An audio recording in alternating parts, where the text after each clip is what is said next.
understand this system. If you're black, read your African history, read African American history, so you know how we got here. Because there's a long line from slavery to here. On some level, things haven't changed that much. When we were enslaved, they killed, they put their knee on people's necks and choked them to death. In fact, we were more protected when we were in slavery because we were valuable. They had to pay for us, so they weren't so quick to destroy their property. Imagine that, human beings as property. So we've come a ways, but we've not come far enough, right?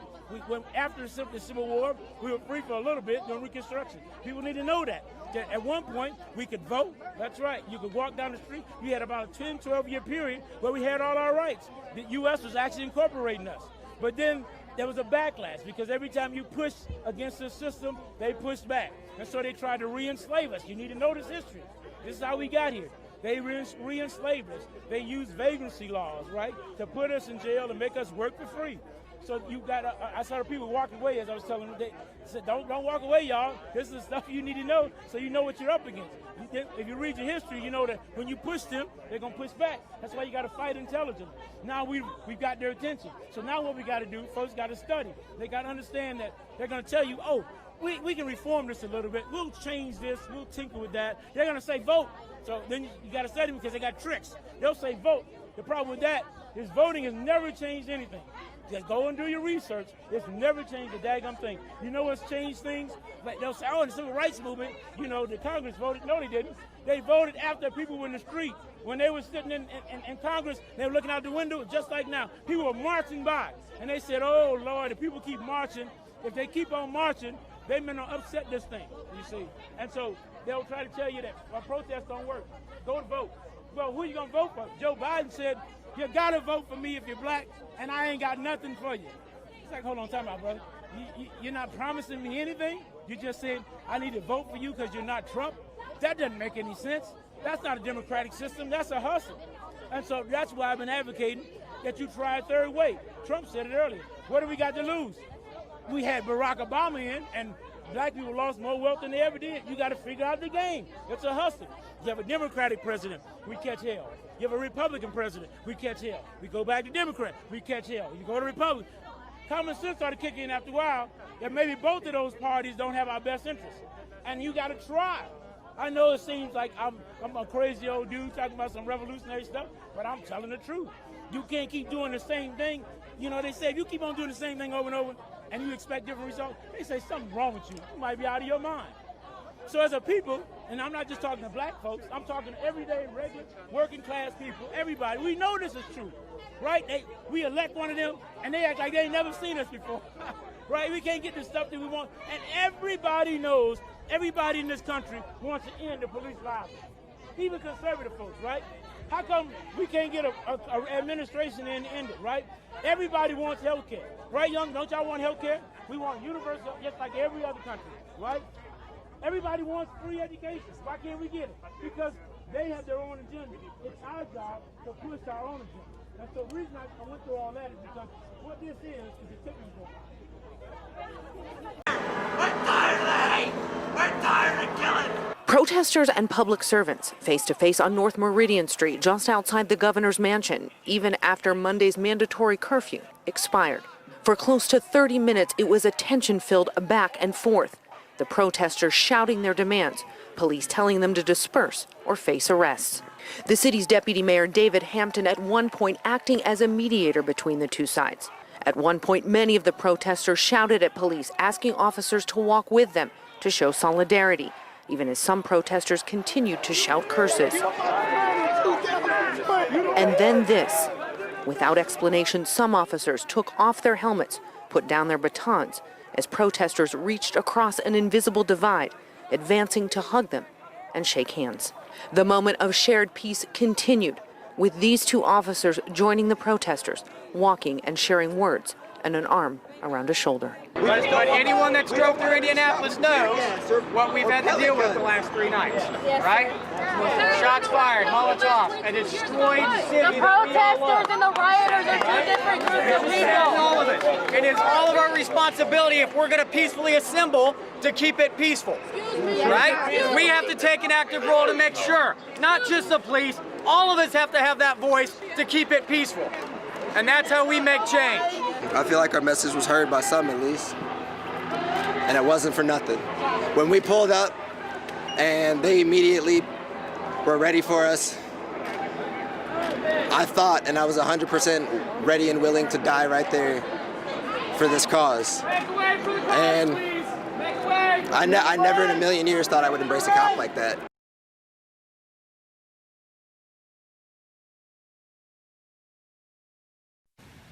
Finally tonight here, we promise to stay on those images that are just as important.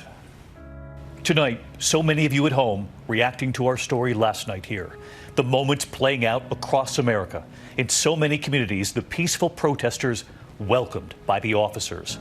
In Bellevue, Washington, Police Chief Steve Milet and a demonstrator embracing. In Miami, you could see the line of law enforcement, and then the moment it all changes. A highway patrol trooper walking up to this woman, hugging her. She was grateful. I love you, man. I love you, man. In New York's Times Square, an officer who was kneeling, raising his arms. A demonstrator then shaking his hand, the two then hug. You could hear the cheers erupting in the crowd. And it was last night here we introduced you to Genesee County Sheriff Chris Swanson in Flint, Michigan, who told the demonstrators there, "We are here for you," asking, "What can we do?" When they said march, he did. Tonight here, what he said. The only reason we're here is to make sure that you got a voice. That's it. There we go. Don't think for a second that he represents who these cops are from all over the county and around this nation. We go out there to help people, not do that nonsense. There we go. That's what I was going to tell you. We want to be with y'all for real. So I took my helmet off and laid the batons down. I want to make this a parade, not a protest. These cops love you. That cop over there hugs people, so you tell us what you need to do. Walk with us. Walk with us. Walk with us. Walk with us. Walk with us. Walk with us. Let's walk. Let's walk. Saying, "We will protect you. We are with you." They said, "March with us." And so he did. I'm David Muir. I will see you tomorrow. Good night. Police took that knee. It really seemed to calm tensions. We saw protesters hugging police following that moment. I spoke to some protesters. They said it just meant the world to them that police would do that, that would show them that kind of respect. And then protesters cleared out because at 8 o'clock that curfew went into effect. And so they followed the rules here. They cleared out and Bell is the author of several books on the struggle for racial justice in this country. His newest is Faces at the Bottom of the Well, The Permanence of Racism. Hello and welcome. Thank you very much, Marcia. Happy to be here. Why is racism so indestructible? One of the things I think is that we have mischaracterized it. We've misdiagnosed it, if you will. For years and years, we thought that racism was an aberration, a defect on the American scene, one that was a holdover from slavery, one that we had the tools to correct through law, and one that there was a desire to correct. And it's taken us a long time to recognize that that was a wrong diagnosis, that racism is an important stabilizing function, serves a stabilizing function in a society that is built on property. And in a society where a great many whites don't have any property to speak of, certainly don't have as much as those on the top, what this society has given them from the time of slavery to the present is a sense of property in their whiteness, that their skin color enables them to somehow identify and live vicariously the lives of those on the top, as also through the soap operas and the tabloids and the hopes through the lotteries, and to feel superior to blacks who, whatever their status, are deemed on the bottom. First, let me just say thank you. It is so wonderful having you here today. It is wonderful being honored with the John F. Morgan Sr. Distinguished Faculty Lecturer, and it is wonderful to be at Emory. I wanted to talk about white rage, and I know it sounds crazy, But let me talk about how a black woman got to white rage. And although it looks like it began with Ferguson, actually it began in February 1999, when a black man came home from a hard day's work. And he went home, got into his apartment, and realized there was no food. You know that when you come home, you worked hard, you look in the refrigerator, and the refrigerator's looking back at you. And there's that moment where he's like, oh, but he's in New York. And you know New York, the city that never sleeps. So you know there's going to be food available. So he goes outside, he steps on his apartment, the porch, and whew, a car rolls up. 4 officers of the NYPD hop out, guns drawn. 41 bullets later, Amadou Diallo goes down. 19 of those bullets hit. Amadou Diallo was unarmed. He had committed no crime. There was no warrant out for his arrest. He was just a black man in the Bronx. Now, that is bad enough. But then I'm watching Ted Koppel's Nightline, and Mayor Rudy Giuliani is on. And Giuliani is just unrepentant. And Ted Koppel, as you know, is not a softball interviewer. And he is on Giuliani. He's like, Amadou, Amadou, Amadou. And Rudy's like, what? He barely says the man's name. What he does say, my policies are working. New York City is safer now than it has been in years. And he pulls out his little flip charts with the little graph showing crime going down. My policies are working. New York City is safer. And I'm thinking, it's not safer for Amadou. Safer for whom? And the policies that he's talking about, it's the broken windows policing policy. That broken windows policing policy basically hyper-polices black and brown neighborhoods, criminalizing black people, criminalizing brown people. You jaywalk, the cops are on you. Drop some litter on the ground, cops are on you. You're standing, cops are on you. You're walking, cops are on you. You are getting ready to step off the curb, cops are on you. That hyper-policing is the policy that Mayor Rudy Giuliani said was working. And while he talked about it, he said, and my police force is the most restrained and best behaved in the United States. I'm in Kafka land right now. You know, where Gregor Samsa is this big cockroach, but everybody's acting like it's normal, right? You know, because I'm thinking, most restrained and best behaved, don't fire 41 bullets at an unarmed man. I know something is wrong, but I don't know how to name it. And you know, we have to name things in order to be able to face them, to be able to deal with them. And so I don't know what to call this thing. And I'm just going, ugh. But as a scholar, I keep writing, I keep researching, I keep thinking, I keep teaching, I keep writing, I keep researching, I keep thinking. And then in August 2014, I'm in my home office and the TV is on. And I look up, and Ferguson is on fire. I mean, the flames are everywhere. And it didn't matter. I had the remote in my hand and I'm flipping the channels and it didn't matter. Let me see, my left hand. It didn't matter if I'm watching MSNBC. Yeah. CNN or Fox. Out this door. It didn't matter. They all said the same thing. look at black folks burning up where they live. Did you know that black people were burning up where they lived?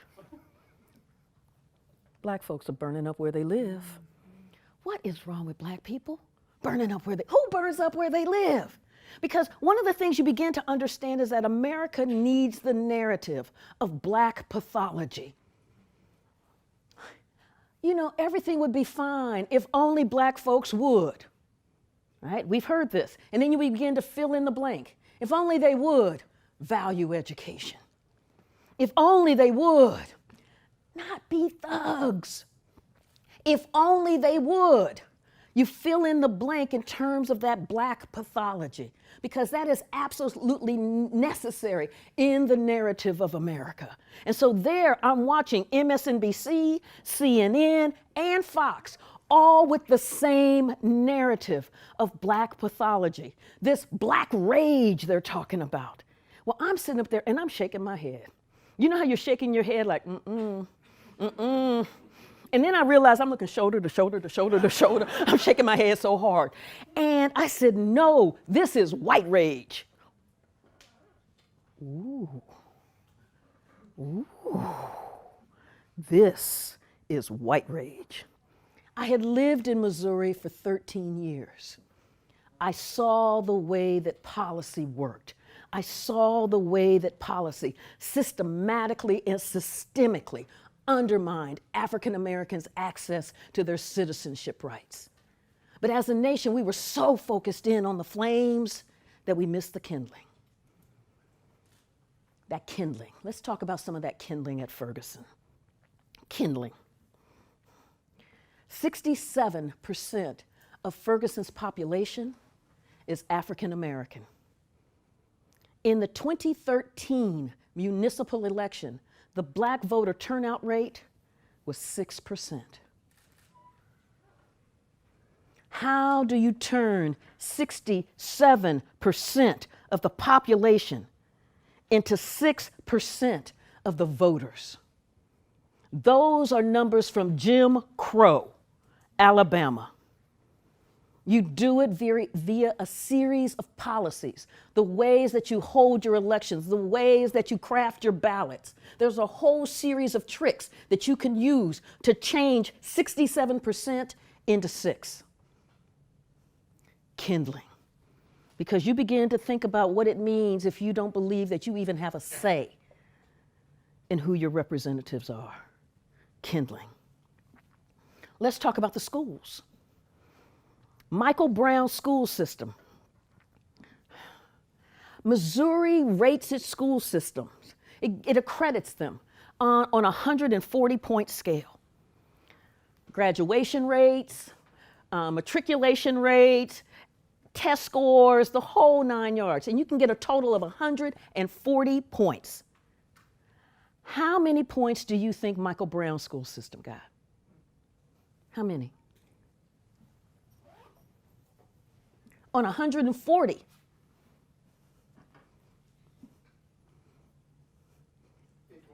$20. That's a good one, Eric. That's a good one. 20 out of 140, right? Anybody else? 10. Whoa. Aren't okay, I believe that's called cheating. 10. 10 out of 140 points for 15 years. What that means then is that the public policy leadership was very comfortable with pulling an entire generation of black children through a school system that could garner no more than 10 points, an entire generation. And then start pulling another generation through, because we're at 15 points from K through 12. Kindling.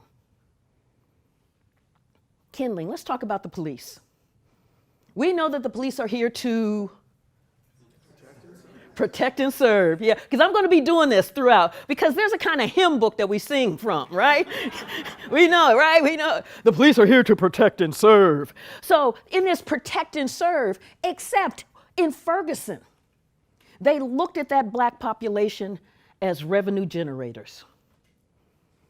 So you're doing 26 and a 25, boom, ticket.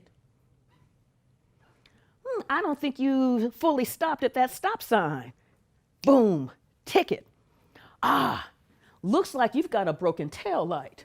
Boom, ticket. And this is a working class neighborhood. And so when you start hitting this neighborhood, this community, with $50 tickets, $25 tickets, $80 tickets, $100 tickets, and you begin to think about what that means. You pay the ticket or you pay your rent. You pay the ticket or you keep food on the table. You keep the lights on.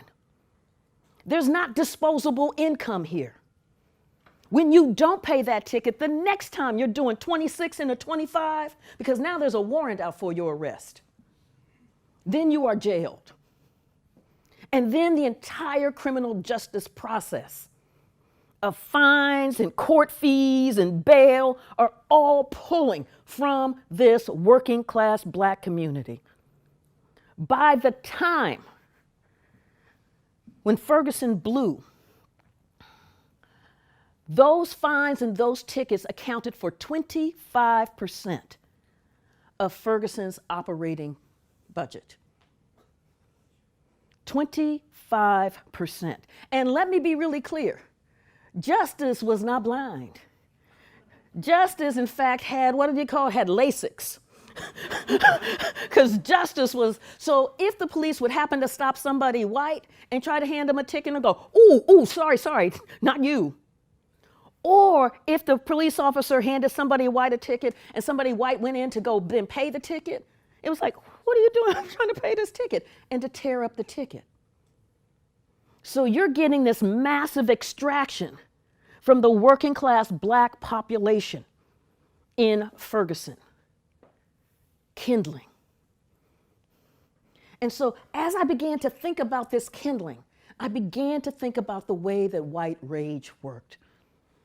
White rage is not about visible violence. We often think of rage as visible. We often think of racism as this visible thing. But white rage is subtle. It is corrosive.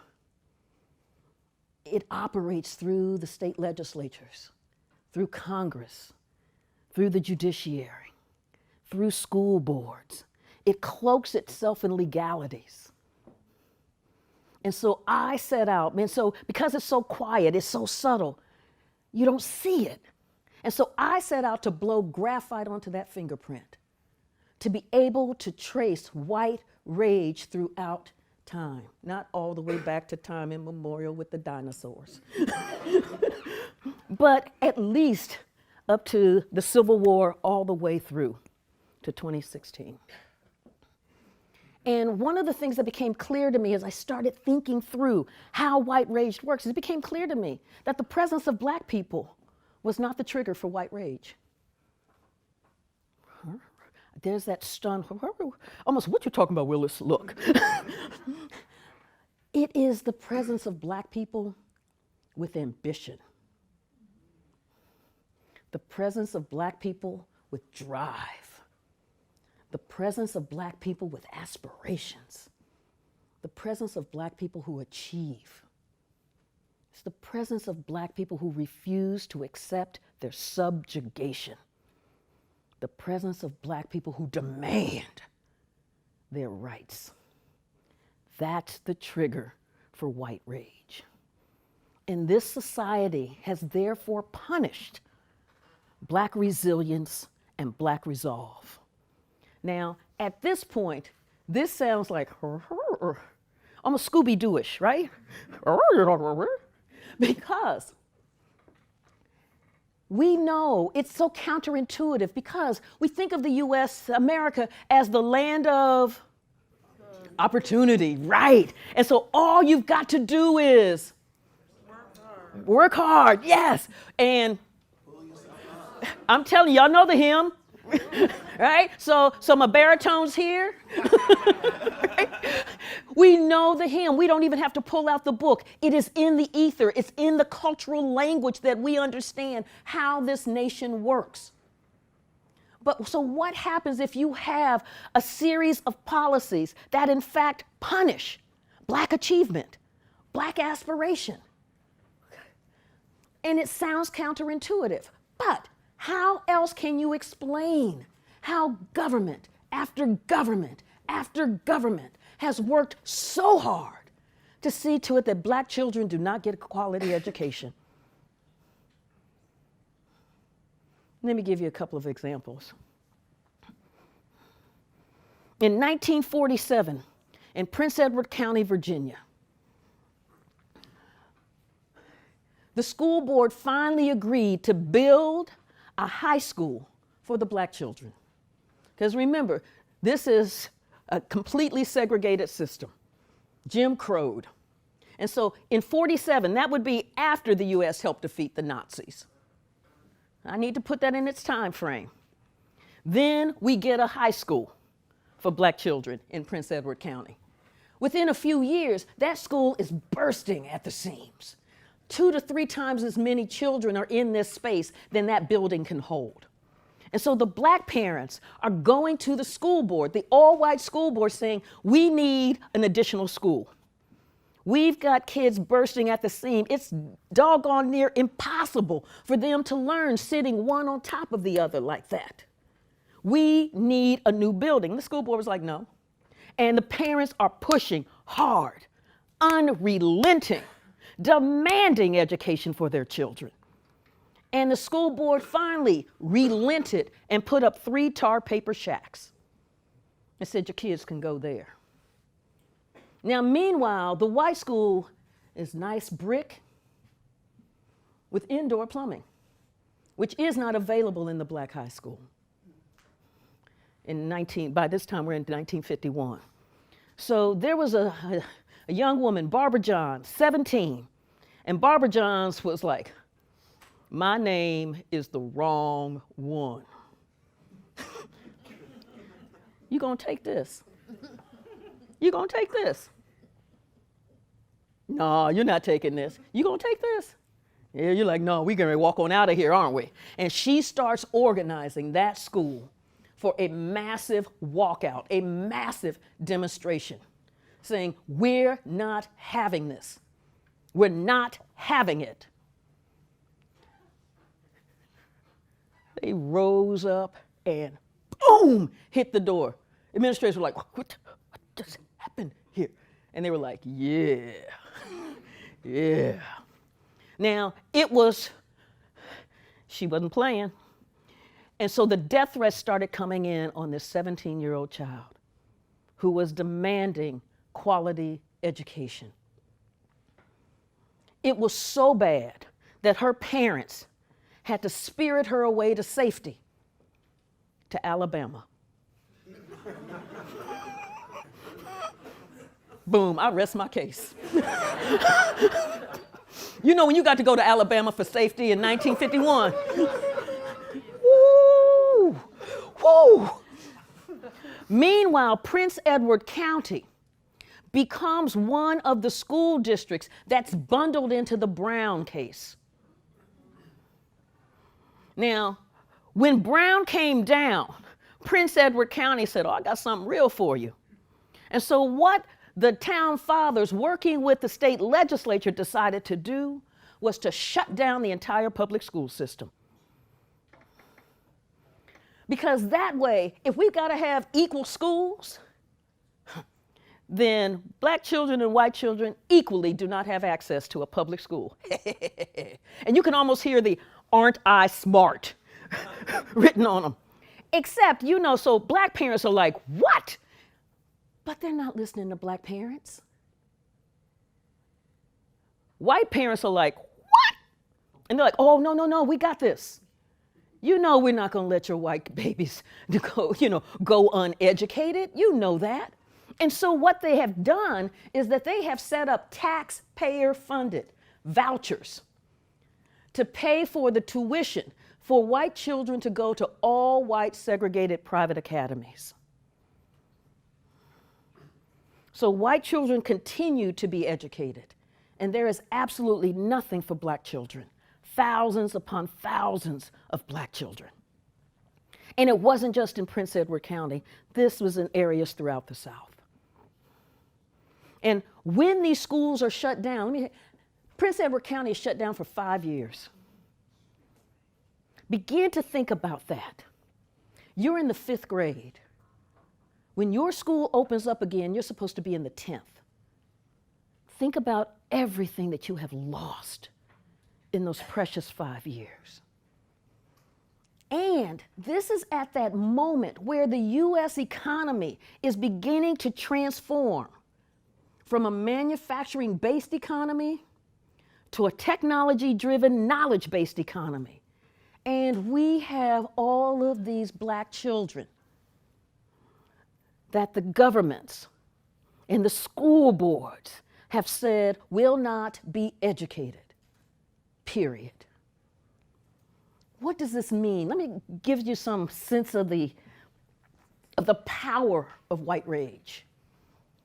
So Brown won, and I see law professor Robert Shapiro here. Brown won, 1954, where separate but equal has no place in public education. Did I quote that right? Yes, okay. Brown 2, 1955. This is the implementation decision with all deliberate speed. 1956, 101 U.S. congressmen and senators dug in, signed the Southern Manifesto, vowing massive resistance to the Supreme Court decision. We will use every lever of power within our control to fight this thing. 1957, radio signals pick up, beep, beep, beep, and you hear President Eisenhower going, dang, dang, dang, because beep is Sputnik. The Soviets have launched a satellite into the air, into orbit, and it is a technological feat that the US did not believe that the Soviets could master. But it's more than that. The Soviets have their nuclear arsenal, but the US is thinking, yeah, but they don't know how to get over the Atlantic or the Pacific. We're good. You know, so we'll have some forward bases for our allies in Europe and our allies in Asia, but we're good. Beep. Beep. And so the federal government does something that it hadn't done before.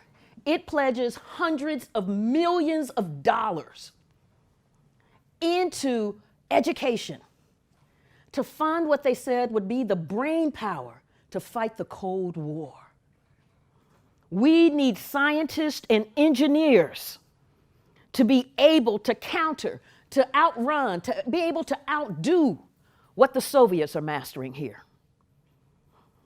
Now, this National Defense Education Act was huge, landmark, and it was being guided through Congress by 2 Alabamians. I think I just did spoiler alert. So their concern was, we want that money. You know, universities like the money. They like the money. You know, and when the feds are putting up hundreds of millions of dollars to build labs and hire faculty and for postdocs, universities are like all on that. But Alabama was concerned because Alabama's not admitting black folk. Alabama has a whites-only admissions policy. And we got the law of the land saying, no, you can't do that. And so in this discussion with the Eisenhower administration, they're like, we will shepherd this bill through. We need to make sure that we do not have to abide by Brown. We need to make sure in financing the brain power for the Cold War that we get to maintain Jim Crow in our admissions policies. And the federal government said, yeah, we're cool with that. And so I'm thinking Jim Crow, nuclear annihilation. Nuclear annihilation. Nuclear annihilation. They're like, nah, son, Jim Crow. That's more important than being able to ensure that our citizens, our people, have the education that they need in this incredible, critical moment. That's white rage. Anybody see Hidden Figures? Yeah. Think about what that would mean if we had had that kind of investment then. And think about where we are now as we're trying to figure out how do we get more African Americans into STEM fields when we have systematically refused to invest in those schools even after Brown. Let me give you another example. The war on drugs. We can really have church up in here now, you know that, right? On the war on drugs, because one of the ways that white rage works is it cloaks itself in reasonableness. We have to keep our community safe. We have to protect our children. We have to ensure safety and security for our neighborhoods. And who doesn't want a safe and secure neighborhood? Who doesn't want to protect our children? It sounds reasonable. But how is it then? Because the research is really clear that we have focused the war on drugs on the population that does drugs the least when it comes to cocaine. The least. And about the same when it comes to marijuana. How is it in the war on drugs we have targeted those who do it the least? How is it that we have spent $1 trillion? That's real money. That's even beyond university money, isn't it? That's with a T. Woo, $1 trillion on the war on drugs. The war on drugs has destabilized state budgets. When you think about public education, I remember when I worked in Ohio for the Board of Regents, one of the things that we were fighting for was to try to get enough state money into higher education in order to drive the tuition down so that more and more students would be able to afford college. Instead, that money went immediately into the corrections budget. You can almost map, like in California, the dollar-to-dollar exchange coming out of the University of California budget, going into the corrections budget. And I just saw a figure that said it costs more now to incarcerate someone in California than it does to send them through Harvard. So this is not an issue of resources. This is an issue of priorities. And so you're asking yourself, now self, because that's how I talk to myself. Self, what could drive this kind of thing? Where as a nation, we're spending $1 trillion, where we would destabilize our state budgets, where we would block out access to higher education for our own folk. But then when you realize that the war on drugs really began to emerge after the civil rights movement and those incredible gains. The 1964 Civil Rights Act and the 1965 Voting Rights Act. Hard fought for. Blood all along the way. But if you have a felony conviction, which is what mass incarceration does, all of a sudden your access to the non-discrimination clauses in the Civil Rights Act, there are things you cannot do with a felony conviction. There are places you cannot live. There are student loans you cannot have access to. So you cannot go to school if you've got that felony conviction. And you want to talk about the right to vote? Ooh, let's take Florida. Okay, I hear some folks like, yeah, take it. Let's take Florida. In Florida, Florida has what they call permanent felony disfranchisement. Now, what that means, because it's not quite permanent, but after you serve your sentence and then your time out, like parole, then you have to wait 14 years from that moment to then be able to individually petition the governor asking for your voting rights back. What that means is that when you look at Florida, about 40% of black men are not able to vote in Florida because of felony disfranchisement. 40%.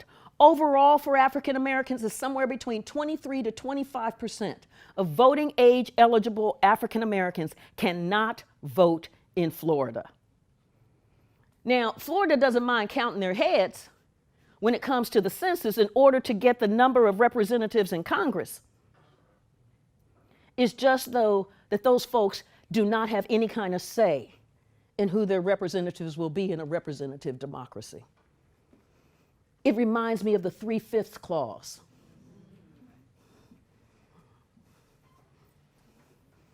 So while I'm talking about the vote, let me just move on to that next piece.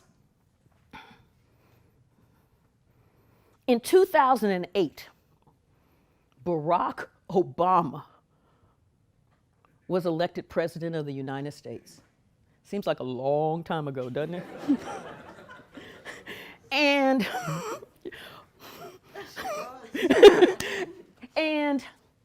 And the way that he did it, though, is that through his organization, that organizing capacity in those communities, 15 million new voters came to the polls in 2008. 15 million. Now, what we say as a democracy is that we love that, because that means then that people aren't alienated, that they believe they have a stake in this nation, that they believe that they have a buy-in. Because what we know is that if you have masses of alienated people in your society is getting ready to quake. But having people buying in, believing they have a stake, 15 million. And then let me give you some of the data, the demographic data on that 15 million. 2 million were African American. Ooh. That's almost a third of Atlanta. Think about that in terms of 2 million were Hispanic. 600,000 were Asian Americans. And almost doubling the percentage of those who made less than $15,000 a year. That's also known as I be broke, okay? 15,000. So to double, almost double that percentage, so think about that. This is a kind of demographic richness. It's the kind of demographic diversity that is really beginning to speak to America. This is the kind of thing we should be embracing, because you get black folk coming to the polls. The response was massive voter suppression that specifically targeted those very groups. Voter suppression that went after African Americans, Hispanics, Asian Americans, and the poor. Let me give you a couple of examples about the way that this policy works, like voter ID. So one of the things, again, masking itself in, is that you've got voter fraud. Have we heard about voter fraud? We have rampant voter fraud. It's everywhere. And we have to protect the integrity of the ballot box from this voter fraud. Now, Justin Levitt, a law professor out of California, actually ran the numbers, and he found that from 2000 to 2014, there were 1 billion votes and 31 cases of voter impersonation fraud. 31 is rampant. But under the myth, the lie of voter fraud, one of the things that we see coming to the fore is the demand for voter ID. Now, again, it sounds innocuous. We have a major problem, voter fraud. We're only requiring people to have ID. It sounds simple enough. But the way that it works, like in Alabama, let's start with Alabama. In Alabama, in fact, in 2011, Alabama passed a voter ID law. But they knew that this law could not get through the Department of Justice, where Alabama had to have pre-clearance via the Voter Rights Act to get any of the laws that it was changing in terms of voters through the Department of Justice. And so, and what that meant, for instance, is that the Republicans taped themselves saying things like, we've got to figure out how to depress the black voter turnout. Okay, I'm thinking that's a smoking gun. And you know, we've got these aborigines and these illiterates who will get on these HUD-financed buses and drive themselves to the polls. So they know that this law is not going to get through the Department of Justice. But the moment, virtually the moment, that the Supreme Court gutted the Voting Rights Act with the Shelby County v. Holder decision in 2013, Alabama implemented that law. The way that the law works is it says you must have a government-issued photo ID to vote. Okay. And so in Alabama, Alabama's a poor state. It's ranked number 47th or 48th in terms of poverty. That's poor. And so you have a lot of folks in public housing. In fact, 71% of the people in public housing are African American in Alabama. Alabama decided that public housing ID would not count in order to be able to vote. Now, I'm like, I don't think it gets more government issued than public housing. But you see, in that one move, what you're able to do is you're able to wipe away black folk and poor folk by crafting which IDs are acceptable to be able to vote. And this is a mechanism that we will see throughout. Then what Alabama did, Alabama, the governor then shut down the Department of Motor Vehicles in the Black Belt counties. The Black Belt counties are the counties that have a sizable to majority black population. So when you shut down the Department of Motor Vehicles, then that means that you've got to go a couple of counties over in order to be able to get the ID that you need in order to be able to vote, except you don't have a driver's license. And Alabama is ranked 48th in the nation in terms of public transportation. So you don't have public transportation to get there. Again, it looks innocuous on the surface. But the ways that the policy works, it is designed to destroy African Americans' access to the ballot box. That victory that was won in 1965. I could go on. I really could. Yeah, I'm going to go on just a bit more. Because this stuff is crazy. So you take Texas. In Texas required a government-issued photo ID. Then said your student ID, like from the University of Texas, which would be a state-funded institution university, would not count. But your government, your concealed gun permit would.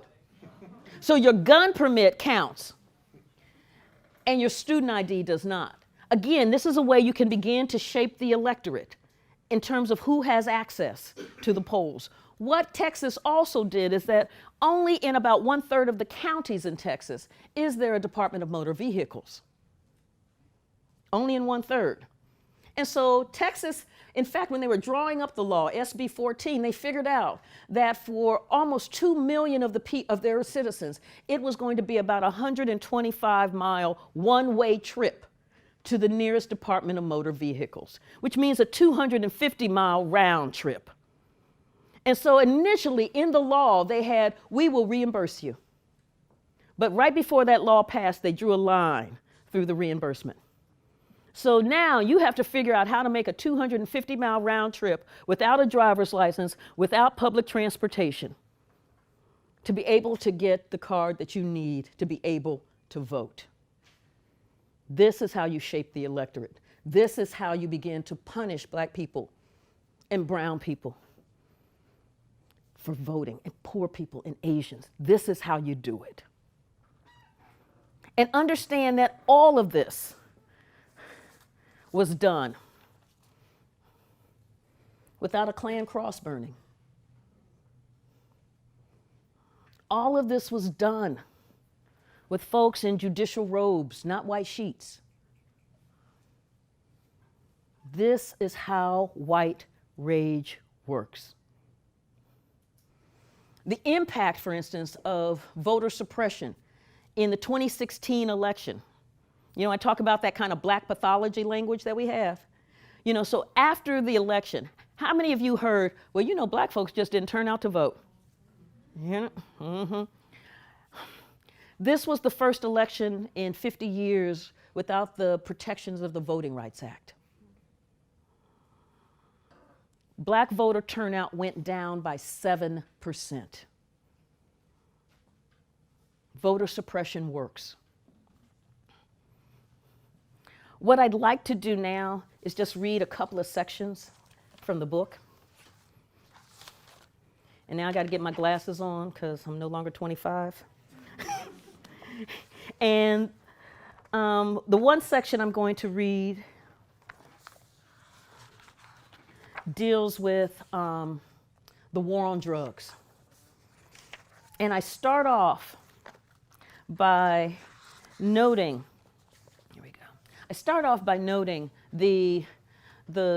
what Michelle Alexander has done in going through and noting how in key Supreme Court cases, racism has been embedded in the operating code of the war on drugs.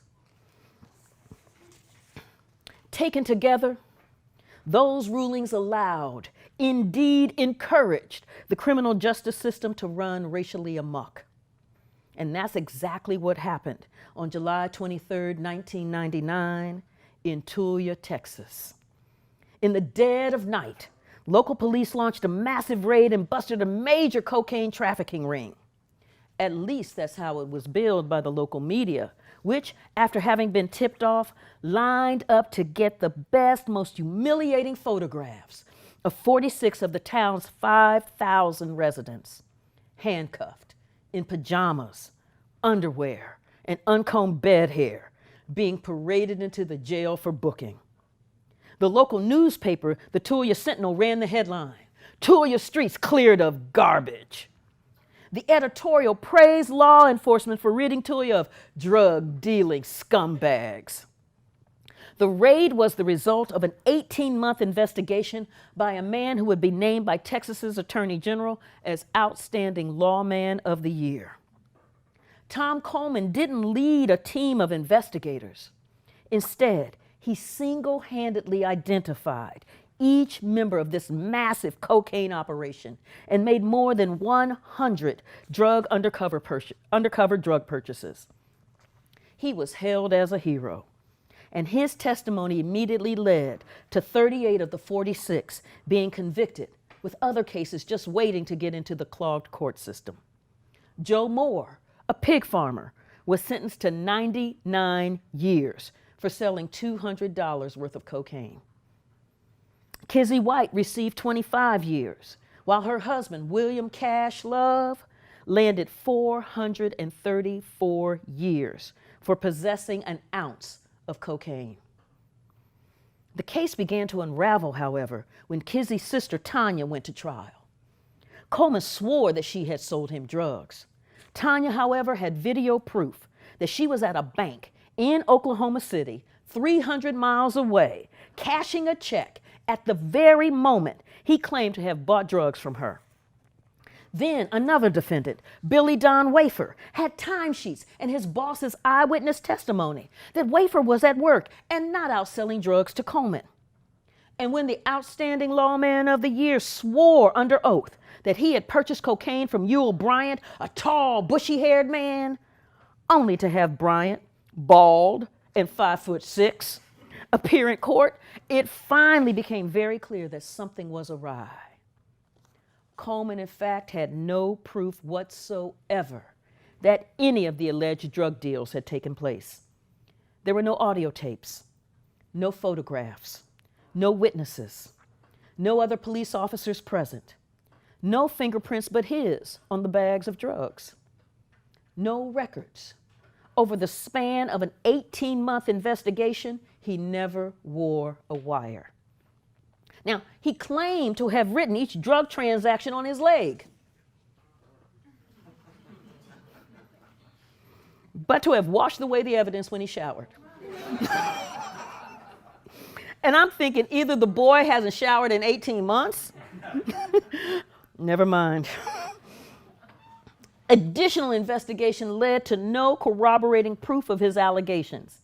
And when the police arrested those 46 people and vigorously searched their homes, no drugs were found, nor were weapons, money, paraphernalia, or any other indications at all that the housewife, pig farmer, or anyone else arrested were actually drug kingpins.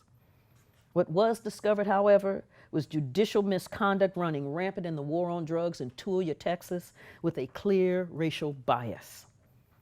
Coleman had accused 10% of Tulia's black population of dealing in cocaine.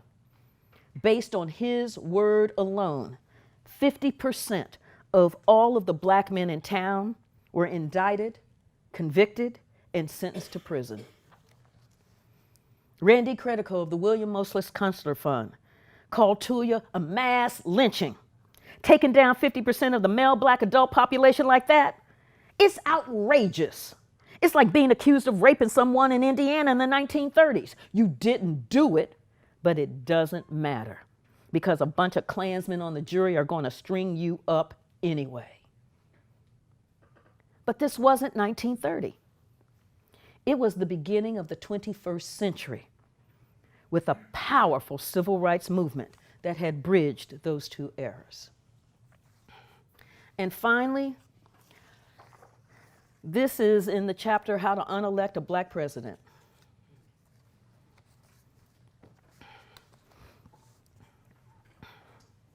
Black respectability or appropriate behavior doesn't seem to matter. If anything, black achievement, black aspirations, and black success are construed as direct threats. Obama's presidency made that clear. Aspirations and their achievement provide no protection, not even to the God-fearing. On June 17, 2015, South Carolinian Dylan Roof, a white, unemployed 21-year-old high school dropout, was on a mission to take his country back. Ever since George Zimmerman had walked out of the courthouse a free man after killing Trayvon Martin, and a racially polarized nation debated the verdict, Roof had looked to understand the history of America. Trolling through the internet, he stumbled across the Council of Conservative Citizens, the Tri-C, the progeny of the White Citizens Council of the 1950s that had terrorized black people, closed schools, and worked hand in hand with state governments to defy federal civil rights laws. Despite the group's avowed racist belief system, in the mid to late 1990s, the group boasted of having 34 members who were in the Mississippi legislature, including then Senate Majority Leader Trent Lott of Mississippi. By 2004, Mississippi Governor Haley Barbour, chair of the Republican National Committee, and 37 other powerful politicians had all attended Tri-C events in the 21st century. Earl Holt III, who was chair of the Tri-C, gave $65,000 to Republican campaign funds in recent years, including donations to the 2016 presidential campaigns of Rand Paul, Rick Santorum, and Ted Cruz. The Tri-C then enjoyed precisely the cachet of respectability that racism requires to achieve its own goals within American society. And its website of hatred and lies provided the self-serving education Dylann Roof so desperately craved. He drank in the poison of its message, got into his car, drove to Charleston, entered Emmanuel AME Church, and landed in a Bible study with a group of African Americans who were the very model of respectability. Roof prayed with them, read the Bible with them, thought they were so nice. Then he shot them dead, leaving just one woman alive so that she could tell the world what he had done and why. "You're taking over our country," he said, and he knew this to be true. Well, not even a full month after Dylann Roof gunned down 9 African Americans at Emmanuel AME, Republican presidential frontrunner Donald Trump fired up his silent majority audience of thousands in July 2015 with a macabre promise: "Don't worry, we'll take our country back." No. It's time instead that we take our country forward into the future, a better future. Thank you.